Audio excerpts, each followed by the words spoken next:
கிறிஸ்துவுக்குள் அன்பான தேவ ஜனங்களே, மீண்டுமாய் நான் இயேசு கிறிஸ்து நாமத்தினால கிரைஸ்ட் சர்ச் இன்டர்நேஷ்னல் மூலமாக உங்களுக்கு வாழ்த்துக்களை தெரிவிக்கிறோம். இன்றைக்கு கூட நம்ம இந்த வேத பகுதியை பரிசுத்த ஆவியானவரை குறித்தும் விசுவாசத்தை குறித்தும் அநேக தலைப்புகளை நாம் உங்களோடு கூட பகிர்ந்து கொண்டு வருகிறேன். இன்றைக்கு கூட விசுவாசத்தின் டாபிக்ல இருந்து ஒரு விஷயத்தை உங்களோடு நான் பகிர்ந்து கொள்ள விரும்புகிறேன்.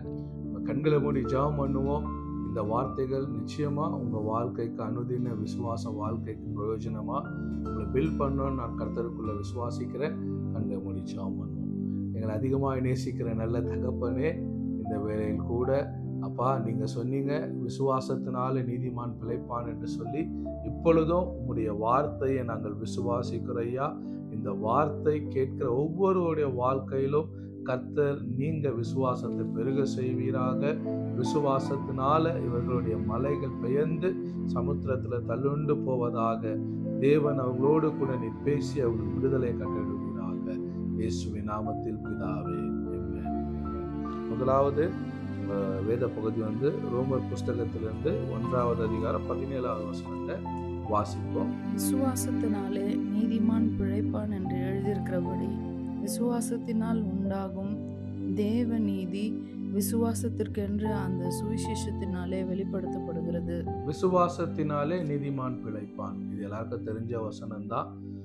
விசுவாசம் என்பது என்ன என்று குறித்து நான் ஏற்கனவே உங்களோட கூட பேசியிருக்கிறேன். உங்களுக்கு அதை குறித்து தெரியலனாக்கா என்னுடைய யூடியூப் சேனலில் நீங்கள் போய் சப்ஸ்கிரைப் பண்ணி பாருங்கள். ஃபெய்த் என்ற டாப்பிக்கில் நான் பேசியிருப்பேன். இன்னைக்கு நான் விசுவாசம் இல்லாமல் தேவனை பிரியப்படுத்துவது கூடாத காரியம்னு எபிரேயர் 11வது அதிகாரம் 6வது வசனத்தில் சொல்லுது. அப்போனா விசுவாசத்தினால தான் நீதிமான் பிழைப்பான் என்று வேதம் சொல்லுகிறது. விசுவாசம் என்பது ஒரு கிறிஸ்தவர்களுக்கு அது ஒரு மிகப்பெரிய ஒரு விஷயமா இருக்கு. ரெண்டாவது, இந்த விசுவாசம் பெருமை பாராட்டுறதுக்கு இது நம்மளுடையது கிடையாது. Faith comes from God. விசுவாசம் தேவனிடத்திலிருந்து வருகிறது, அது தேவனுடைய ஈவா இருக்கிறது. அப்போ நமக்குள்ள விசுவாசத்தை தொடங்குறதும் முடிக்கிறதும் ஆண்டவராகிய இயேசு கிறிஸ்துவா இருக்கிறாரு. ஏன்னா அதுதான் எபிரேயர் புஸ்தகத்துல நம்ம பார்க்கிறோம். எபிரேயர் 12வது அதிகாரம் 1வது வசனத்தை சொல்லுகிறது, விசுவாசத்தை துவக்கிறோம் முடிக்கிறோம் ஆகிய இயேசுவை நோக்கி நீங்க பாருங்க, உங்களுடைய ஓட்டத்தை ஓடுங்கன்னு என்று சொல்லுகிறது. அப்போ நம்முடைய விசுவாசத்தை தொடக்கிறதும் முடிக்கிறதும் ஆண்டவராகிய இயேசு கிறிஸ்து. விசுவாசத்தினாலதான் நம்ம பிழைப்போம் என்று வேதம் சொல்லுகிறது.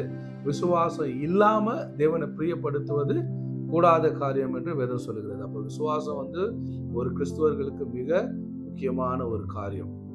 எப்படி இன்னைக்கு நம்ம ஒரு மார்க்கெட்ல போய் நம்ம ஏதாவது விரும்பினதை வாங்கணும்னாக்கா, நம்ம நினைக்கிற எந்த பொருளை வாங்கணும்னாலும் அதுக்கு என்ன தேவை? அதுக்கான ஒரு மதிப்பு உண்டு, ஒரு விலை உண்டு. அந்த பொருளுக்கு என்ன விலை இருக்கோ அந்த விலையை நம்ம என்ன பண்றோம்? பே பண்றோம். அந்த ஷாப்ல பே பண்ணாதான் நம்ம விரும்புகிற பொருளை நம்ம கொண்டு வரோம். இன்னைக்கு அதே போலதான் ஆண்டவருடைய மார்க்கெட்ல, பரலோகத்துல உங்களுடைய ஜபமும் உங்களுடைய நீங்க கேட்டுக்கொள்ளுகிறதோ அது எதுவா இருந்தாலும் தேவன் கொடுக்க போதுமானவரா இருக்கிறார்.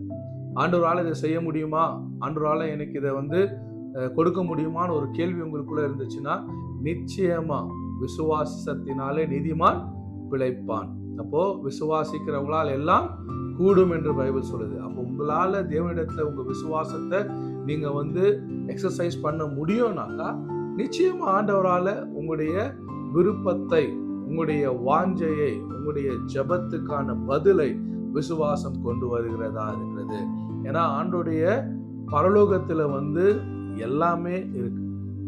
நன்மையான எந்த ஈவும் பூரணமான எந்த வரமும் பரத்தில் உண்டாகி ஜோதியின் பிதாவிடத்திலிருந்து இறங்கி வருகிறது என்று வேதம் சொல்கிறது. யாக்கோபு 1வது அதிகாரம் 17வது வசனம் உங்களுக்காக நான் வாசிக்கிறேன். அந்த வசனத்தை யாக்கோபு 1வது அதிகாரம் 17வது வசனம். நன்மையான எந்த ஈவும் பூரணமான எந்த வரமும் பரத்திலிருந்து உண்டாகி ஜோதிகளின் பிதாவினிடத்திலிருந்து இறங்கி வருகிறது. அவரிடத்தில் யாதொரு மாறுதலும் யாதொரு வேற்றுமையின் நிழலும் இல்லை. பாருங்க, பைபிள் சொல்லுது, நன்மையான எந்த ஈவும் பூரணமான எந்த வரமும் பரத்தில் உண்டாகி ஜோதியின் பிதாவிடத்திலிருந்து இறங்கி வருது. ஸோ ஆண்டவர்கிட்ட இருந்து தான் நமக்கு எல்லா நன்மையும் வருது. ஏன்னா அவர் நன்மைக்கு காரணரா இருக்கிறாரு. அப்போஸ்தலர் 10ஆம் அதிகாரத்துல 38வது வசனத்துல சொல்லப்படுகிறது, நசரேயனாகிய இயேசுவை தேவன் பரிசுத்த ஆவியினாலும் வல்லமையினாலும் அபிஷேகம் பண்ணினார், அவர் நன்மை செய்கிறவராய் சுற்றி திறந்தார் என்று பைபிள்ல சொல்லுது. அப்போ இயேசு எல்லா மனுஷனுக்கும் நன்மை செய்கிறவரா இருக்கிறாரு. இயேசு கிறிஸ்து நம்முடைய தேவைகள்ல நம்மளை விட்டு தூரம் போகிற தேவன் அல்ல, நம்முடைய பிரச்சனைகள்ல நம்மளை விட்டு தூரம் போற தேவன் அல்ல. நீங்க அனுதினமும் நீங்க உங்க வாழ்க்கையில போராட்டம் யாருக்கு தெரியுதோ இல்லையோ, நிச்சயமா ஆண்டவராகிய இயேசு கிறிஸ்துவுக்கு உங்க போராட்டம் தெரியும். ஆனா அந்த போராட்டத்துல ஜெயிக்கிறதுக்கு ஆண்டவர் உங்ககிட்ட எதிர்பார்க்கிற ஒரு விஷயம் என்னன்னா விசுவாசம். ஏன்னா விசுவாசம் தான் உலகத்தை ஜெயிக்கிற ஜெயமா இருக்கிறது. அப்போ நன்மையான எந்த காரியமும் பூரணமான எந்த காரியமும் அது நம்மை நேசிக்கிறதான தகப்படத்திலிருந்து நமக்கு இறங்கி வருது. அது எந்த ஒரு மாற்று கருத்துமே கிடையாது. God is always wants to bless you. God is always wants to fulfill your desire. God is always wants to answer your prayers. But there is something which we have to exercise. நம்ம வாழ்க்கையில exercise பண்ணக்கூடிய ஒரு விஷயம் என்ன? விசுவாசம். ஏன்னா இன்னைக்கு நிறைய பேருடைய வாழ்க்கையில் அதுதான் லேக்கா இருக்கு. ஒன்று அவங்க விசுவாசமா இருப்பாங்க, அப்படி இல்லைன்னா அவங்க அவ்விசுவாசத்துல இருப்பாங்க. அதனாலதான் பைபிள் சொல்லுது, அனலும் இல்லாமல் குளிரும் இல்லாமல் இருந்தா ஆண்டவர் வாந்தி பண்ணுவாருன்னு பைபிள் சொல்லுது. அதாவது அனலும் இல்லாம குளிரும் இல்லாமல் இருந்தா வெதுவெதுப்பானது எப்படி அது வாந்தி பண்ணி போடக்கூடிய ஒரு சூழ்நிலை நம்ம லைஃப் தள்ளப்படுகிறதா இருக்கிறது. அப்போ இருமனம் உள்ளவன், யாக்கோபுல சொல்லப்படுது, இருமனம் உள்ளவன் தேவனிடத்திலிருந்து எதையாகிலும் பெற்றுக்கொள்ளலாம் என்று நினையாதிருப்பானாக. Sometimes we are either in faith or we are in unbelief. But you cannot travel two things together. ரெண்டுமே ஒன்னா நீங்க டிராவல் பண்ணவே முடியாது. ஒன்னு விசுவாசத்துல இருக்கணும், அப்படின்னா விசுவாசம் இல்லாத ஒரு வாழ்க்கையில நீங்க வாழணும். ஆனா விசுவாசத்துல நீங்க இருப்பீங்கன்னா it is always joy. அது எப்பொழுதுமே அது ஒரு சந்தோஷத்துக்குரியது. ஏன்னா விசுவாசத்தினாலதான் பழைய ஏற்பாடுல எல்லாருமே என்ன பண்ணாங்க? விசுவாசத்தினால எல்லாவற்றையும் ஜெயித்தார்கள் என்று நம்ம எபிரேயர் புஸ்தகத்துல 11 அதிகாரத்துல விசுவாசத்தின் பட்டியலே நம்ம பார்க்கிறோம். அப்போ உங்க விசுவாசம் ஆக்டிவா நீங்க வைத்துக் கொள்வது உங்களுடைய கடமை. உங்க விசுவாசத்தை எப்பொழுதுமே செயல்படுத்துவது உங்களுடைய கடமை. விசுவாசம் என்பது ஒரு பெரிய ஒரு சேலஞ்சான ஒரு போராட்டமான விஷயம் இல்லை. அது உங்களுது இல்லை, அது நான் ஏற்கனவே சொன்னது போல தேவன் கொடுக்கிற ஈவு. அது it's a gift from God. ஆனா எந்த அளவுக்கு நம்ம விசுவாசத்தை பயன்படுத்துறோம்ன்றது நம்ம கையில இருக்கு. You may be in the starting stage or you may be in a growing stage or you may be grown stage.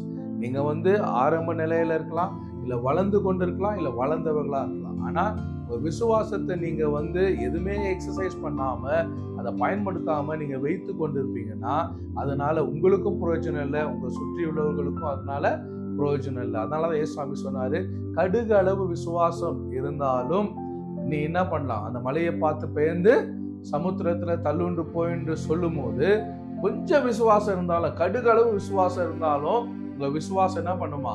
மலையை பெயர்ந்து சமுத்திரத்துல தள்ளுண்டு போய் விழ செய்யும் என்று பைபிள் சொல்லுது. அப்ப இன்னைக்கு நிறைய பேருக்கு விசுவாசம் இருக்கு, அது கொஞ்சமா இருக்கு. நிறைய பேருக்கு விசுவாசம் தெரியும், ஆனா அது அவங்களுடைய ஹெட் நாலேஜா இருக்கு. ஆனா விசுவாசம் தெரிகிறதுனாலயோ இல்ல விசுவாசம் கொஞ்சமா இருக்கிறதுனாலயோ நம்ம வாழ்க்கையில ரிசல்ட்டை கொண்டு வராது. ஏன்னா யாக்கோபு புஸ்தகத்தை சொல்லுது, விசுவாசத்தினாலும் கிரியையினாலும் ஆபிரகாம் என்ன பண்ணப்பட்டாரு? நீதிமானாக்கப்பட்டாரு. அப்போ கிரியை இல்லாத விசுவாசம் என்னவா இருக்கு? செத்ததா இருக்கு என்று பைபிள் சொல்லுது. அப்ப இன்னைக்கு ஆக்டிவ் ஃபெய்த் நம்ம பார்க்கும்போது லூக்காவின் புஸ்தகம் 22:32 வசனத்தை வாசிக்க கேட்போம். நானோ உன் விசுவாசம் ஒளிந்து போகாதபடிக்கு உனக்காக வேண்டிக் கொண்டேன், நீ குணப்பட்ட பின்பு உன் சகோதரரை ஸ்திரப்படுத்து என்றார். இயேசு கிறிஸ்து இங்க பேதுருவை பார்த்து சொல்றாரு, உன் விசுவாசம் ஒளிந்து போகாதபடிக்கு நானோ உனக்காக வேண்டிக் கொண்டேன், நீ குணப்பட்ட பிறகு உன் சகோதரரை ஸ்திரப்படுத்து. அப்படின்னா என்ன?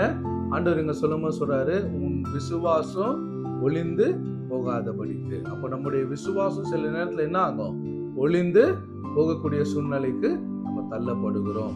விசுவாசம் ஒண்ணு அது ஆக்டிவா இருக்கும், இல்லைன்னா விசுவாசம் இன்ஆக்டிவா இருக்கும். ஒண்ணு அது செயல்படுகிறதா இருக்கும், அப்படின்னா செயல்படாததா இருக்கும். பேதுருக்கு ஆண்டவர் சொல்றாரு, உன் விசுவாசம் ஒளிந்து போகாதபடிக்கு நான் என்ன பண்ண உனக்காக ஜெபம் பண்றேன். அப்ப நீங்க ஒருவேளை விசுவாசத்துல குறைவுள்ளவர்களா இருக்கீங்கன்னாக்கா நீங்க ஆண்டவர்கிட்ட கேட்கலாம், ஆண்டவரே என் விசுவாசம் குறைவுள்ளதா இருக்கிறது, என்னால விசுவாசத்துல நடக்க முடியல, நான் கண்டுதான் விசுவாசிக்கிறேன், காணாம என்ன பண்ண முடியல, என்னால விசுவாசிக்க முடியல அப்படின்னு நீங்க பலவீனமா உங்க விசுவாசத்தை நீங்க பலவீனமா இருப்பீங்கன்னாக்கா நான் இன்னைக்கு உங்களுக்கு உற்சாகப்படுத்துகிறேன், ஜெபம் பண்ணுங்க. அந்த பலவீனத்தை ஆண்டவர்கிட்ட சொல்லுங்க, ஆண்டவரே இன்க்ரீஸ் மை ஃபெய்த், என் விசுவாசத்தை பெருக செய்யுங்க. அப்ப விசுவாசத்துல நீங்க வளர்றதுக்கு உங்க விசுவாசத்தை என்ன பண்ணும், பயன்படுத்தணும். விசுவாசத்தை பயன்படுத்துறதுன்றது எப்படின்னாக்கா இது ஒரு கர்ப்ப வேதனை போல. விசுவாசம் என்பது என்ன, ஒரு கர்ப்ப வேதனை போல. பவுல் சொல்றாரு, நான் தரிசித்து நடக்காமல் விசுவாசித்து நடக்கிறோம். அப்போ விசுவாசித்து நடக்கிறதுன்றது என்ன, அது ஒரு கர்ப்ப வேதனை போல. நீங்க அது ஒரு வேளை வெளியே உடனே உங்களுக்கு அதுக்கான ஃபீலிங்ஸ் வெளியே தெரியாது. First faith will come. முதலாவது விசுவாசம் உங்களுக்குள்ள வரும், அதுக்கப்புறம் தான் ஃபீலிங்ஸ் வரும். ஆனா நிறைய பேருக்கு என்ன தேவை, முதலாவது ஃபீலிங்ஸ் வரணும், அதுக்கப்புறம் தான் அவங்க அதை விசுவாசிப்பாங்க. எப்படி இயேசு சுவாமி உயிரோட எழுந்தாருன்னு சொல்லி 12 சீஷர்கள்ல 11 பேர் தோமா கிட்ட சொல்றாங்க, தோமா கிட்ட. அப்ப தோமா சொல்றாரு, நீங்க சொல்றதெல்லாம் என்னால என்ன பண்ண முடியாது, விசுவாசிக்க முடியாது. நான் இயேசு என்ன பண்ணுவோம், அவரை தொட்டு பார்த்து அதுக்கப்புறம் தான் நான் என்ன பண்ணுவேன், விசுவாசிப்பேன். அப்ப நான் முதல்ல ஃபீல் பண்ணும், அவர் உயிரோட இருக்கிறான்றதை நான் தொட்டு பார்த்துதான் நான் விசுவாசிப்பேன். அப்ப இயேசு இந்த செய்தி எல்லாம் பேசி முடிஞ்ச பிறகு ஒரு நாள் எல்லாரும் என்ன பண்றாங்க, அறைக்குள்ள இருக்கும்போது பூட்டப்பட்ட கதவுல இயேசு சுவாமி என்ன பண்றாரு, அவர் வராரு. உயிர் தெளிந்த பிறகு அங்க தோமாவை கூப்பிட்டு சொல்றாரு, என்ன தொட்டு பாரு, ஆணி அடித்த என்னுடைய கரங்களை தொட்டு பாருன்னு சொல்லி இயேசுடைய கரத்தை தோமா தொட்ட உடனே அவர் என்ன பண்றாரு, பிலீவ் பண்றாரு, அவர் விசுவாசிக்கிறாரு. அப்போ ஏசாமி சொல்றாரு, கண்டு விசுவாசிக்கிறவனை காட்டிலும் காணாமல் விசுவாசிக்கிறவன் பாக்கியவான். அப்ப இன்னைக்கு நம்முடைய வாழ்க்கையில we always want to see the feelings first. Feelings அப்புறம் தான் வரும், ஆனா விசுவாசம் தான் முதலாவது வரும். அதுக்கு ஒரு உதாரணம் சொல்லணும்னா, நம்ம ஒருவேளை இன்னைக்கு பலவீனமா நம்ம படுக்கையில படுத்து கொண்டு இருக்கோம்னு வைத்துக் கொள்ளுங்க. இதை கேட்கிற ஒருவேளை நீங்க பலவீனமா படுக்கையில படுத்திருக்கீங்க, இது வரைக்கும் உங்களால எழுந்து நடக்க முடியல, இது வரைக்கும் உங்களால சாப்பிட முடியல சரியா, இல்ல உங்களால சரியா பேச முடியல, காது கேட்கல. ஆனா நீங்க இந்த செய்தியை கேட்கும் போது இந்த வார்த்தை உங்களுக்குள்ள விசுவாசத்தை கொண்டு வருதுன்னாக்கா, இந்த வார்த்தையினால இயேசு உங்களோடு பேசுறாருனாக்கா, நீங்க எழுந்து நடந்த பிறகுதான் அற்புதத்தை பார்ப்பனாக்கா அது நடக்காது. முதலாவது என்ன பண்ணும், என்னை இயேசு குணமாக்குவாரு, என்னை இயேசு குணமாக்குனாரு. ஏசாயாவின் புஸ்தகத்துல 53 அதிகாரத்துல இயேசு கிறிஸ்துவின் தழும்புகளாலே நானு சுகமானேன், அவர் எனக்காக கல்வாரி சிலுவையில் என்ன பண்ணிருக்கிறாரு, என் பாவங்களை, என் அக்கிரமங்களை, என் வியாதிய அவர் சுமந்து அவர் எனக்கு விடுதலையை கொடுத்திருக்கிறாருன்னு முதலாவது என்ன பண்ணும், உங்க இருதயத்துல விசுவாசிக்கணும். இப்ப நீங்க விசுவாசிட்டீங்க, இப்ப என்ன பண்ணும், அடுத்து இதுவரைக்கும் நீங்க என்ன செய்ய முடியலையோ அதை செய்ய முயற்சிக்கணும். அப்படின்னா என்ன, இது வரைக்கும் நீங்க கட்டில இருந்து கீழே எழுந்து நடக்காதவங்களா இருந்தீங்கன்னா, ஒருவேளை வீல் சேர்ல இருந்து தானா எழுந்து நிக்க முடியாதவங்களா இருந்தீங்கன்னா, இல்ல இது வரைக்கும் நீங்க எதை செய்ய முடியலையோ அதை நீங்க என்ன பண்ணும், விசுவாசத்துல செய்ய முயற்சிக்கணும். அப்படி நீங்க முயற்சிக்கும் போது நல்லா கவனமா கேளுங்க, முயற்சி செய்யும் போது உங்க மேல உங்களுக்குள்ள தேவனுடைய வல்லமை கடந்து வருகிறதா இருக்கிறது. அப்ப நீங்க முதலாவது விசுவாசத்துல ஆக்ட் பண்ண ஆரம்பிக்கும் போது அந்த இடத்துல விசுவாசத்தின் பலனை நீங்க காண்கிறவர்களா இருக்கீங்க. அப்போ நீங்க ஒரு வேளை இதை விசுவாசித்துட்டு நீங்க செய்ய ஆரம்பிக்கும் போது இது வரைக்கும் நடக்காதவங்க ஆண்டவர் என்ன பண்ண முடியும், உங்களை சுகப்படுத்தி நடக்க செய்ய முடியும். இது வரைக்கும் நீங்க எதை செய்ய முடியலையோ நீங்க விசுவாசத்துல நீங்க செய்ய ஆரம்பிக்கும் போது அது உங்களுக்கு அற்புதம் கொண்டு வருகிறதா இருக்கிறது. விசுவாசம் நம்ம செயல்படுகிற விசுவாசமா இல்ல செயல்படாத விசுவாசமா? இயேசு சொன்னது போல உங்க விசுவாசம் ஒளிந்து போகாதபடிக்கு பேதுருக்காக அவர் என்ன சொன்னார், நான் உனக்காக ஜெபம் பண்றேன். இன்னைக்கு உங்க விசுவாசம் ஒருவேளை நீங்க விசுவாசிக்கிறீங்க, ஆனா இது வரைக்கும் அந்த விசுவாசத்துல நீங்க என்ன பண்ணல, நடக்க ஆரம்பிக்கலனாக்கா, இன்னைக்கு உங்க விசுவாசத்தை என்ன பண்ணுங்க, எக்ஸசைஸ் பண்ண ஆரம்பிங்க. அதுக்கு ஒரு ஸ்டோரியை நான் உங்க வேதத்திலிருந்து உங்களுக்கு நான் சொல்ல விரும்புகிறேன். நம்ம வந்து ஷாத்ராக் மேஷாக் அபேத்நேகோ குறித்து நம்ம தானியேலின் புஸ்தகத்துல நம்ம என்ன பண்றோம் பார்க்கிறோம். தானியேலின் புஸ்தகம் 3ஆம் அதிகாரம் நினைக்கிறேன் 1ஆம் வசனத்திலிருந்து 30ஆம் வசனம் வரைக்கும் நம்ம வாசிச்சோன்னா அந்த அதிகாரத்துல வந்து சொல்லப்படுது ஷாத்ராக் மேஷாக் அபேத்நேகோ அவங்க என்ன பண்றாங்க, அவங்க வந்து நெபுகத்நேசர் வந்து ஒரு சிலையை உண்டாக்குறாரு, ஒரு பொற்சிலையை உண்டாக்கி அங்க இருக்கிறதான ஜனங்களுக்கு வந்து கட்டளை கொடுக்கிறாரு, இந்த சிலையை எல்லாரும் வணங்கணும், இதை நீங்க நமஸ்காரம் பண்ணணும் அப்படின்னு சொல்லி சொல்றாரு. அப்போ வந்து இந்த இடத்துல இந்த 3 பேர் என்ன பண்றாங்க, நாங்க அதை வணங்க மாட்டோம்.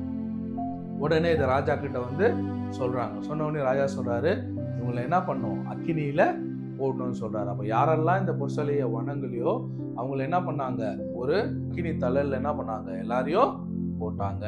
அப்போ நெபுகத்நேசர் வந்து கடைசியா கேட்கிறாரு, உங்களுக்காக அந்த வசனத்தை நான் வாசிக்கிறேன்.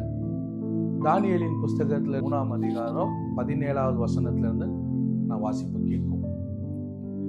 நாங்கள் ஆராதிக்கிற எங்கள் தேவன் எங்களை தப்புவிக்க வல்லவராயிருக்கிறார். அவர் எரிகிற அக்னி சூளைக்கும் ராஜாவாகிய உம்முடைய கைக்கும் நீங்களாக்கி விடுவிப்பார். விடுவிக்காமற் போனாலும் நாங்கள் உம்முடைய தேவர்களுக்கு ஆராதனை செய்வதும் இல்லை, நீர் நிறுத்தின பொற்சிலையை பணிந்து கொள்வதும் இல்லை என்கிறது ராஜாவாகிய உமக்கு தெரிந்திருக்க கடவுது என்றார்கள். அப்பொழுது நேபுகாத்நேச்சாருக்கு கடும் கோபம் உண்டு. சாத்ராக் மேஷாக் ஆபேத்நேகோ என்பவர்களுக்கு விரோதமாய் அவனுடைய முகம் வேறுபட்டது. சூளையை சாதாரணமாக சூடாக்குவதை பார்க்கிலும் 7 மடங்கு அதிகமாய் சூடாக்கும்படி உத்தரவு கொடுத்து சாத்ராக் மேஷாக் ஆபேத்நேகோ என்பவர்களை எரிகிற அக்கினி சூளையிலே போடுவதற்கு அவர்களை கட்டும்படி தன் இராணுவத்தில் பலசாலிகளாகிய புருஷருக்கு கட்டளையிட்டான். அப்பொழுது அவர்கள் தங்கள் சால்வைகளோடும் நிசார்களோடும் பாகைகளோடும் மற்ற வஸ்திரங்களோடும் கட்டப்பட்டு எரிகிற அக்கினி சூளையின் நடுவிலே போடப்பட்டார்கள். ராஜாவின் கட்டளை கடுமையாய் இருந்தபடியினாலும் சூளை மிகவும் சூடாக்கப்பட்டிருந்தபடியினாலும் அக்னி ஜுவாலையானது சாத்ராக் மேஷாக் ஆபேத்நேகோ என்பவர்களை தூக்கி கொண்டு போன புருஷரை கொன்று போட்டது.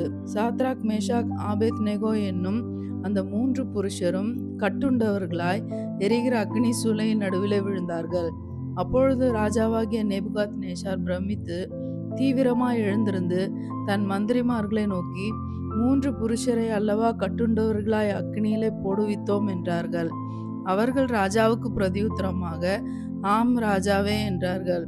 அதற்கு அவன், இதோ 4 பேர் விடுதலையாய் அக்னியின் நடுவிலே உலாவுகிறதை காண்கிறேன், அவர்களுக்கு ஒரு சேதமும் இல்லை, 4ஆம் ஆளின் சாயல் தேவபுத்திரனுக்கு ஒப்பாயிருக்கிறது என்றான்.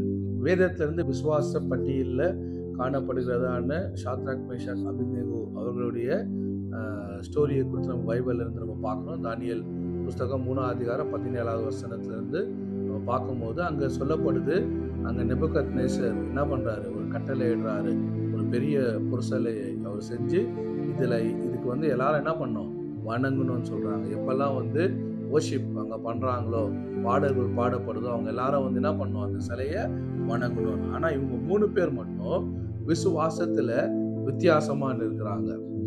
எந்த ஒரு மனுஷனுக்கு விசுவாச வாழ்க்கை இருக்கோ அவனுக்குள்ள பரிசுத்த ஆவியினால் உண்டாகிற தைரியம் இருக்கும். உங்களுக்கு இன்னைக்கு நான் சொல்கிறேன், நீங்கள் வந்து விசுவாசத்தினால பிழைப்பேன்னு சொல்வீங்கன்னா எந்த சூழ்நிலையிலும் உங்களுக்குள்ள பயம் வராது. ஏன்னா விசுவாசிக்கிறவன் பதறான் என்று வேதம் சொல்லுகிறது. அப்போ உங்கள் விசுவாசமே இந்த உலகத்தை ஜெயிக்கிற ஜெயம். இவங்க 3 பேர் சொல்கிறாங்க, ராஜா கிட்ட சொல்கிறாங்க, நாங்கள் ஆராதிக்கிற எங்கள் தேவன் எங்களை இந்த நெருப்புல இருந்து என்ன பண்ணுவார், தப்பு வைப்பாருன்னு சொல்கிறாங்க. அப்போ நான் இன்னைக்கு சொல்கிறேன், ஆண்டவராகிய இயேசு கிறிஸ்துவை ஆராதிக்கிறதான ஜனங்களாக நீங்கள் இருப்பீங்கன்னா உங்களுடைய தேவன் ஜீவன் உள்ளவர் என்று உங்களுக்கு தெரியும். நான் விசுவாசிக்கிறவர் இன்னார் என்று நான் அறிந்திருக்கிறேன்னு சொல்றாரு. பவுல் சொல்றாரு, நான் விசுவாசிக்கிறவர் இன்னார் என்று நான் அறிந்திருக்கிறேன். You have to know whom you believing. நீங்க விசுவாசிக்கிறவர் இன்னார் என்று நீங்க அறிந்திருக்கும் போது எதை குறித்தும் பயப்பட மாட்டீங்க, எதை குறித்தும் கவலைப்பட மாட்டீங்க. ஏன்னா அவர் நல்லவராகவே இருக்கிறார். எந்த சூழ்நிலையிலும் சாத்ராக் மேஷாக் அபிநேகோ தைரியமா சொல்றாங்க, நாங்கள் ஆராதிக்கிற இந்த தேவன் எங்களை என்ன பண்ணுவாரு, இந்த சூளை நெருப்புல இருந்து எங்களை தப்புவிப்பாரு, அவரால் தப்புவிக்க முடியும். சேலஞ்சா சொல்றாங்க ராஜாவை பார்த்து. நாங்க என்ன பண்ண மாட்டோம், இந்த சிலைய வணங்க மாட்டோம். இன்னைக்கு நான் உங்களை பார்த்து சொல்றேன், நீங்க ஆராதிக்கிற உங்களுடைய தேவனாகிய இயேசு கிறிஸ்து, அவர் உங்க சொந்த ரட்சகரா, உங்க தேவனா, உங்களுடைய கடவுளா இருப்பார்னா, நீங்க உங்களுக்கு வருகிறதான எல்லா பிரச்சனையை பார்த்து தைரியமா சொல்லலாம், நான் ஆராதிக்கிற என்னுடைய தேவன் இந்த பிரச்சனையிலிருந்து என்னை நிச்சயமாய் தப்புவிப்பார், அவரால் தப்புவிக்க முடியும். ஏன்? உங்களுடைய விசுவாசம் வீண் போகாது, விசுவாசம் வீண் போகாது. இவங்க சொல்றாங்க, நாங்க வணங்க மாட்டோம் ராஜாவே, நீங்க என்னன்னா பண்ணிக்கோ, எங்க தேவன், நான் ஆராதிக்கிற தேவன் என்ன தப்புவிப்பார். ஒருவேளை அவர் என்ன தப்புவிக்காமற் போனாலும். ஆனா மூல பாஷையில சொல்லுது, இது வந்து தமிழ் டிரான்ஸ்லேஷன்ல இருக்கிறதான ஒரு திருத்தம். மூல பாஷையில வந்து ஒருவேளைன்னு அந்த அர்த்தம் சொல்ல, நாங்கள் ஆராதிக்கிற என்னுடைய தேவன் எங்களை தப்புவிப்பார்னு அவன் ஸ்டேட்மெண்ட் கொடுத்துட்டான். விசுவாசம் மாத்தி என்னைக்குமே பேசாது. இவங்க 3 பேர் ஸ்டேட்மெண்ட் கொடுத்துட்டாங்க, என் தேவன் என்ன தப்புவிப்பாருன்னு. அவங்க என்ன சொல்ல வராங்கன்னா, என் தேவன் என்ன இதுல இருந்து தப்புவிப்பாரு, நிச்சயமா என்ன தப்புவிப்பாரு, அதனால நாங்க என்ன பண்ண மாட்டோம், பயப்பட மாட்டோம்னு சொல்லி ராஜா கிட்ட வந்து தைரியமா சொல்றாங்க. அதை கேட்ட உடனே ராஜாக்கு என்ன ஆகுது, ரொம்ப கோபம் வருது. கோபம் வந்துட்டு அங்க இருக்கிறதான வேலைக்காரங்களை கூப்பிட்டு சொல்றாரு, இப்ப இருக்கிற நெருப்பை விட 7 மடங்கு என்ன பண்ணு, அந்த அனலை வந்து கூட்டுங்கன்னு சொல்லி 7 மடங்கு அந்த அனலை கூட்டுறாங்க. கூட்டிட்டு இவங்க 3 பேரையும் கொண்டு போய் அந்த சூளை நெருப்புல போட போறாங்க. அதை போட போனதான அந்த பலவான்கள்லாம் என்ன ஆகுறாங்க, அந்த நெருப்புடைய அனல் தாங்க முடியாம அந்த இடத்துல மரித்து போனார்கள் என்று பைபிள் சொல்லுது.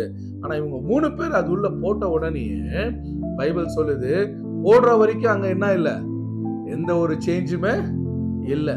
சில நேரம் நமக்கும் விசுவாசம் அப்படிதான். விசுவாசம் நான் உங்களுக்கு ஏற்கனவே சொன்ன, விசுவாசம்ன்றது அது ஒரு விதமான ப்ரெஷர். அது ஆனா அது நமக்குள்ள பயத்தையும் நடுக்கத்தையும் கொண்டு வருகிற ப்ரெஷர் இல்லை, அது கர்ப்ப வேதனை போன்ற ஒரு ப்ரெஷர். என்ன, ஒரு தாய்கிட்ட கேளுங்க, உங்களுக்கு இருக்கிறதான இந்த கர்ப்பத்தினுடைய வலியோ இல்லை வேதனையோ உங்களுக்கு வந்து ரொம்ப கஷ்டமா இருக்கான்னு கேளுங்க. அவங்க சொல்லுவாங்க, இல்லை என் குழந்தைய பார்க்கறதுல நான் என்ன பண்றேன், நான் சந்தோஷமா இருக்கேன், நான் வெயிட் பண்ணிட்டு இருக்கேன், 9 மாசம் இந்த வலி எனக்கு பெருசா தெரியாது. ஏன், அந்த 9வது மாசத்துல நான் பார்க்க போறதான அந்த ஜீவன், எனக்கு கொடுத்ததான அந்த ஈவு வந்து என்னுடைய எல்லா துக்கத்தையும் சந்தோஷமாய் மாற்றிவிடும். அதே போலதான் உங்களுக்குள்ள ஒரு விசுவாசன்ற விதை போடும்போது அது ஒரு விதமான பிரஷர் தான். அது நம்ம பார்க்குற வரைக்கும் நம்ம என்ன பண்றோம், விசுவாசத்துல அதை நம்ம தியானிக்கிறோம், பார்க்கிறோம், பேசுறோம், அதை நம்ம வந்து யோசிக்கிறோம். அது வர வரைக்கும் நமக்குள்ள நம்ம காத்து கொண்டு இருக்கிறோம். ஆனா அது வரும்போது நம்முடைய எல்லா துக்கமும் சந்தோஷமாய் மாறுகிறது, எல்லா கவலையும் நமக்கு ஆறுதலாய் மாறுகிறது.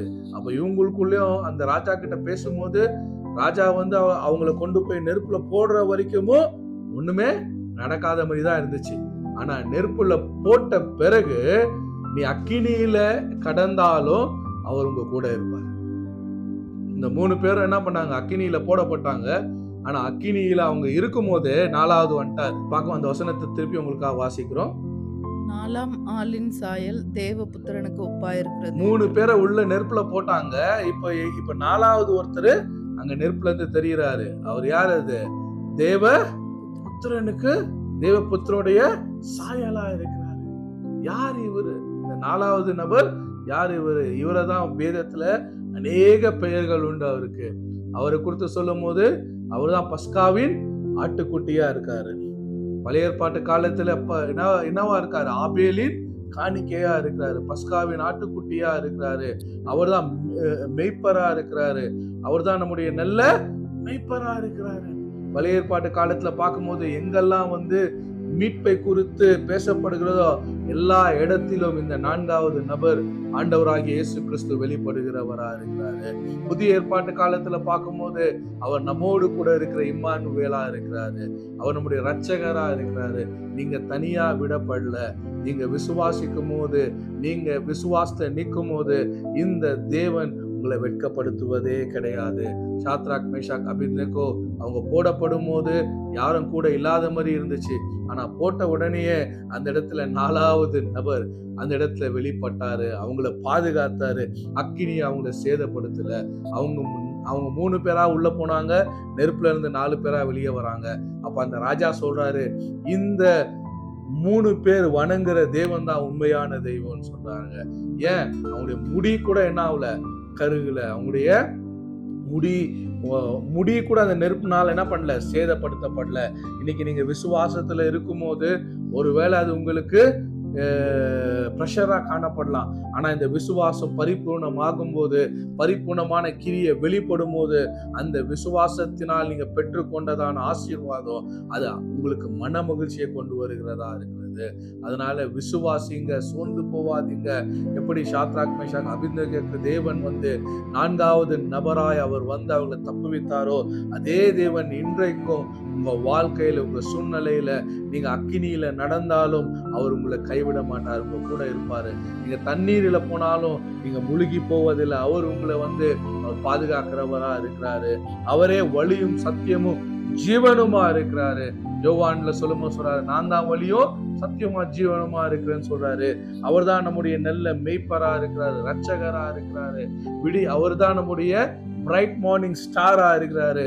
அவர் தான் நமக்கு லிலி ஆஃப் த வேலியா இருக்கிறாரு. அவர் தான் சாரோனின் ரோஜாவா இருக்கிறாரு. நீங்க எந்த நிலைமையில இருந்தாலும் அவர் உங்களுக்கான தேவனா இருந்து உங்களை அவர் தப்புவிக்க உண்மையுள்ளவரா இருக்கிறாரு. அதனால இந்த தேவனை விசுவாசிங்க. அவர் என்ன சொன்னாரோ அவர் வாக்கை செய்து முடிக்க அவர் போதுமானவரா இருக்கிறாரு. கர்த்தர் உங்களை ஆஸ்வதிப்பாராக. ஆமென்.